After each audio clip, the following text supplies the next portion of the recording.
शेर और खरगोश की कहानी। बहुत पुरानी बात है। एक जंगल में खूंखार शेर राज किया करता है। राजा होने के कारण वह शेर जंगल के बाकी सारे जानवरों पर ध्वंस जमाता था और उनका शिकार करके उन्हें खा जाया करता था।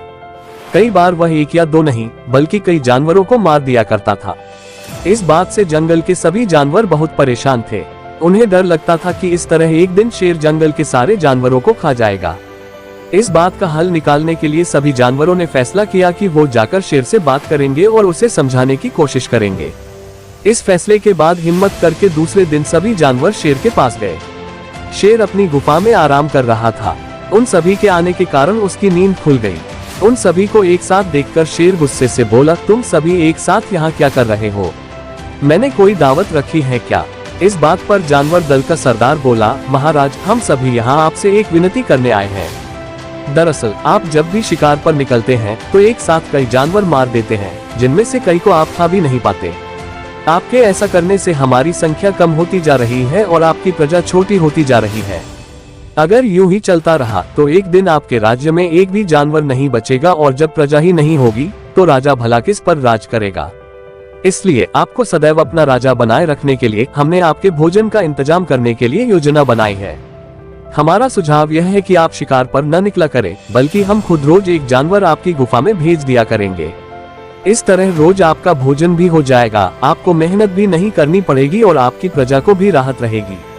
शेर को जानवरों की योजना सही लगी और उसने कहा, ठीक है, मुझे तुम्हारा सुझाव मंजूर है, लेकिन एक बात का ध्यान रखना। अगर किसी दिन मेरा भोजन आने में देर हुई या भोजन कम आया तो मैं जितने चाहूँ उतने जानवरों को मार डालूंगा।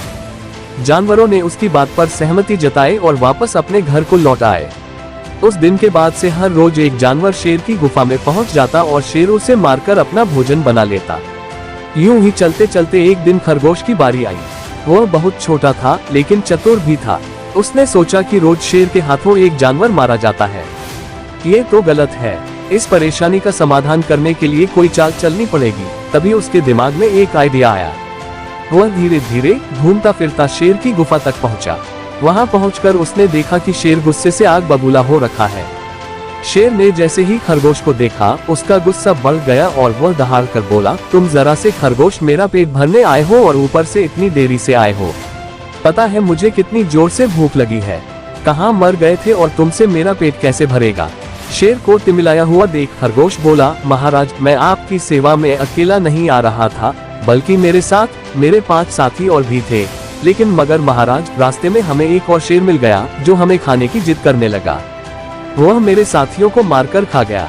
मैं किसी तरह अपनी जान बचाकर यहाँ आया हूँ। ये सुनकर शेर और ज्यादा गुस्सा हो गया। वह बोला, एक और शेर? कौन है वह और मेरे जंगल में क्या कर रहा है? खरगोश ने कहा, महाराज, वह बहुत बड़ा शेर है और जब मैंने उससे कहा कि तुम हमारे महाराज का भोजन खा रहे हो तो वह बोला, आज से मैं तुम्हारा महाराज हूँ और मेरे अलावा इस जंगल में कोई और शेर नहीं रह सकता। मैं सबको मार डालूंगा। फिर आपको लड़ाई के लिए ललकारने के लिए उसने मुझे यहाँ भेज दिया। अच्छा, ऐसी बात है तो मैं भी तो देखूं कि ये कौन शेर है तो जो मेरे जंगल में आकर मुझे ही ललकार रहा है। ले चलो मुझे उसके पास, शेर ने गरज कर बोला और खरगोश के साथ चल दिया। खरगोश उसे जंगल के बीच मौजूद एक कुएं के पास ले गया और बोला, महाराज, वो इस गड्ढे के नीचे गुफा में रहता है। आपको आता देख शायद वह अंदर घुस गया। दूसरे शेर को देखने के लिए जैसे ही शेर ने कुएं में झांका तो उसे अपनी परछाई दिखी और उसने समझा कि वह दूसरा शेर है। इसके बाद उसने दूसरे शेर को ललकारने के लिए जब दहाड़ मारी तो उसी की दहाड़ गूंजकर उसे सुनाई दी, लेकिन उसे लगा कि वह दूसरा शेर भी उसे ललकार रहा है। बस इतने में शेर को गुस्सा आया और उसने कुएं में छलांग लगा दी। छलांग लगाते ही शेर कुएं की दीवार से टकराया और पानी में गिरकर मर गया। ये खबर जब जंगल के बाकी जानवरों को मिली तो सारे बहुत खुश हुए और खरगोश की जय जयकार करने लगे। कहानी से सीख, बच्चों, इस कहानी से हमें ये सीख मिलती है कि मुश्किल से मुश्किल परिस्थिति में भी दिमाग शांत रखने से हर कठिनाई को आसानी से सुलझाया जा सकता है।